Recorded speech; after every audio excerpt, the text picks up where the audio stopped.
there was a priest, a diocesan priest from New York, and he wanted to take a trip to Rome to meet John Paul II. This is while he was still living. And after 10 years of being in a ministry at his church, he took a vacation and took a pilgrimage to Rome to be in the audience with John Paul II.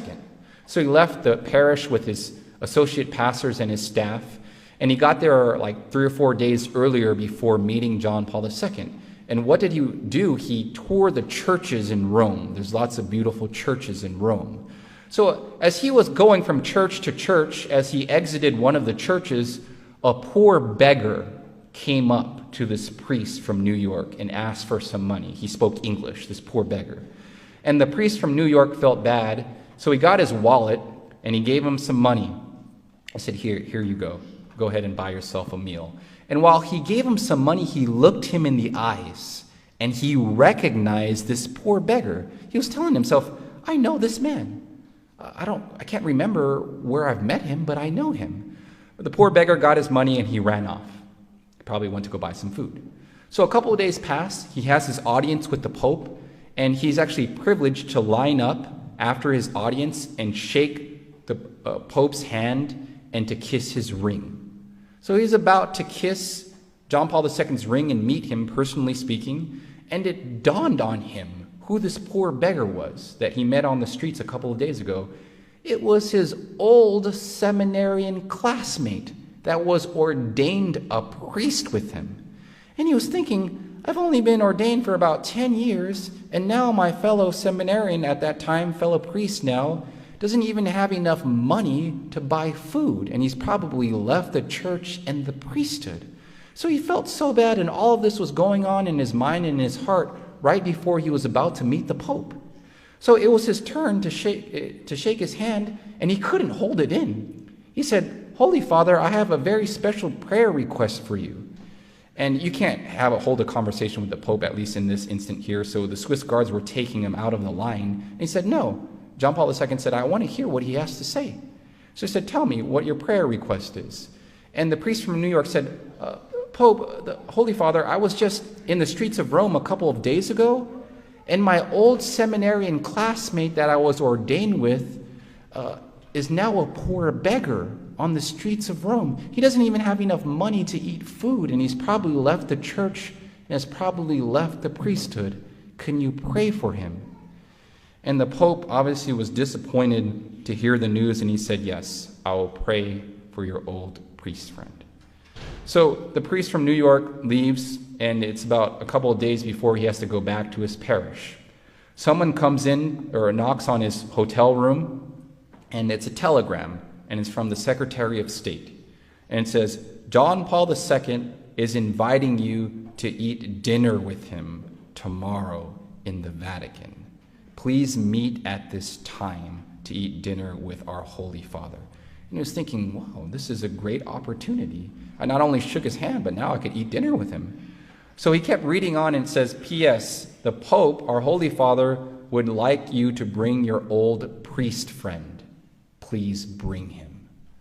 So he was like, oh, okay, well, I really want to meet the Pope, so I have to do this. So he goes out, and he eventually finds this poor beggar, and he comes up to him and says, hey, do you remember me? It's Father so-and-so from the Archdiocese of New York. And the poor beggar said, don't bother me. I don't want to have anything to do with you. Unless you give me some money, just leave me alone. So the priest from New York kept trying to obviously get his attention, to no success. But he eventually says, look, I want to help you out. I'll give you some money to get you back on your feet for a little time. I just ask one favor from you. If you can do this, I'll help you out. So the poor beggar started to listen, and he said, okay, what is it that you want me to do? He says, I actually just got an invitation from the Pope, and he wants me to eat dinner with him tomorrow. Can you come with me? And the poor beggar said, no, that's the last person I want to see. I don't want to have anything to do with the church, especially the hierarchy. Thanks, but no thanks. So the priest from New York obviously kept going back and forth, giving him some offerings and doing this and doing that. People from New York usually have a pretty good way to convince other people. And eventually he said yes. So he got cleaned up. This is a true story. They went to the Vatican and they had dinner or supper with the Pope. And they ate their pasta and drank their red wine and had cheesecake, whatever they do at the Vatican. So at the end of the meal, the Pope stands up and he says, I'm asking everyone to leave now because I need to see him. And he points to the poor beggar, the old priest, the priest that left the priesthood. And he says, I need to see him in my office.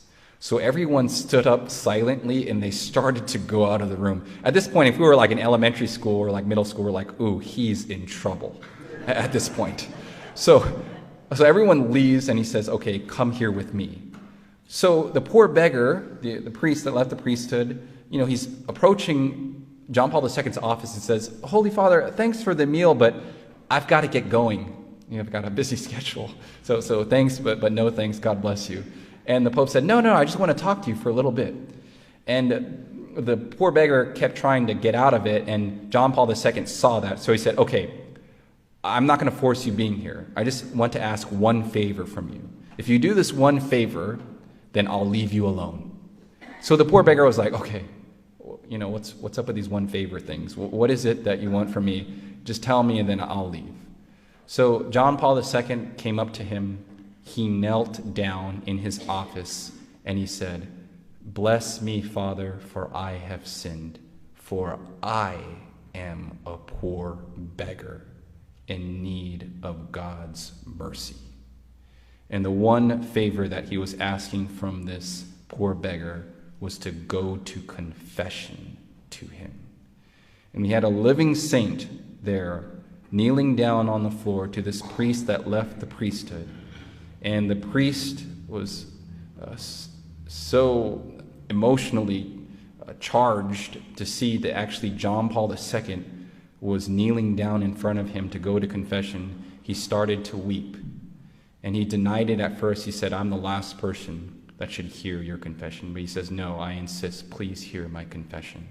And after he heard John Paul II's confession, he was so edified by John Paul II, a living saint, going to confession to him, he went to confession to John Paul II. And to this day, they say that priest is in one of those churches in Rome. So we thank God that, especially in a witness like John Paul II, it shows us how important it is to go to God's mercy for our sins. Let us give thanks to the Lord, for he is good, for his mercy endures forever.